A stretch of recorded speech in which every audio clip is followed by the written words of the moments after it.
All right, guys, I'm going to go over one of the rarer consoles you can get in the world and why Nintendo went down this path and what does this mean? Everything has a story, and over the years, I've managed to get plenty of information and put stories together.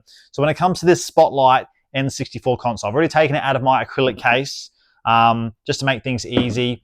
Now, this Spotlight edition, so the N64, no different, just a plain grey N64. But it did come with this Spotlight sleeve. Now this here is, the one I have right here is minty. If I quickly just show you my N64 console, have a look at the condition of this. Just beautiful. It's hard to find a N64 console this day and age in this sort of condition. So the sleeve that goes over the top of this, again, in fantastic condition. But what's the meaning? Why have they done some random sleeve over a box console? Well, I'm sure you can figure out the basics. It was about promotion. The N64 had already been out for many years now. Everyone recognized the logo. We all know about the grey console. They've done well at capturing the NES, SNES, 80s gamers. They're now on board with the new Nintendo console. But it's about reaching new audiences. So when they've made N64 consoles, they're trying to sell new consoles to new people. Collecting wasn't really a thing back then. So if you owned an N64 console, unless you're really fussy, like, oh no, I don't want that color more, I want to own a green one or a blue one, you didn't really buy them to collect. They were expensive. We were kids. Our parents weren't just going to blow thousands of dollars getting all different N64 variants. So collecting wasn't a massive thing back then. But it's about getting the next group of people to join, I guess, the Nintendo army and buy Nintendo games. So when they did this Spotlight Sleeve Edition, it was meant to be drawn to draw new people about games that are going to be on here, characters.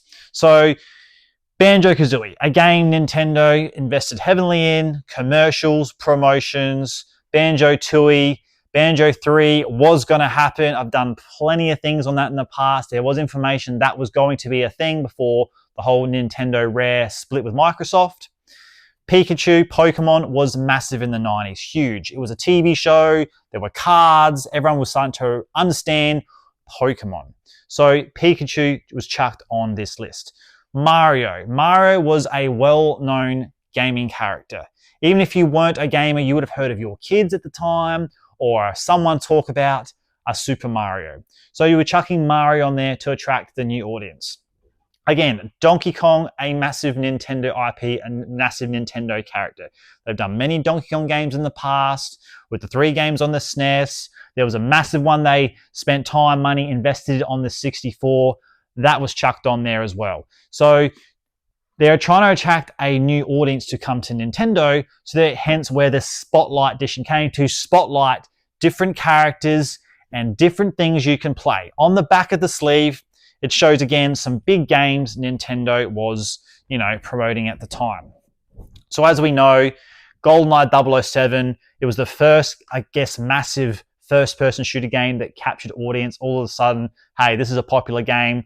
You're going to love this. Mario Kart 64, again, Mario relatable. It was the second one in the series. It was 3D. It was getting big.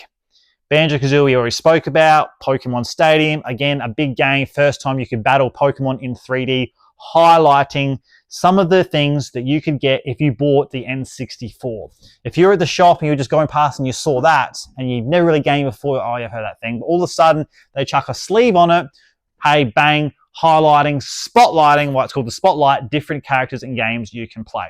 Now, in terms of collectability, this one here, just if you're a collector's sake, is so hard to get. Even here in Australia, to find one in this condition is almost impossible. If you're trying to find one if you're overseas, it's very, very collectible. Probably one of the hardest and rarest N64s to collect. Nothing special about it, but spotlighting and highlighting different games and characters, and it comes with your plain grey N64 console. I always find these stories fascinating when I learn them. I always find these stories fascinating to talk about, and every console here has its own little story. And I'm going to continue making these, I guess, videos highlighting stories, highlights, a bit of history about it, because, hey, I'm a Nintendo collector. I'm passionate about Nintendo, so that's what I'm going to deliver to you guys.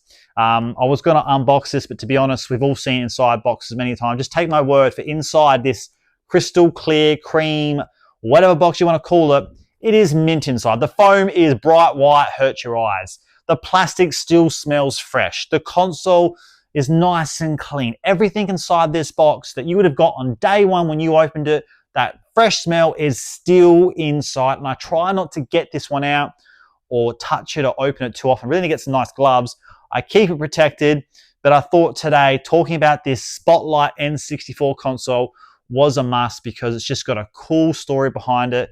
Trying to, I guess, track what Nintendo's, their strategies behind trying to get new people to join, I guess, yeah, like I said, the Nintendo army. Thanks, guys, and we'll chat again soon.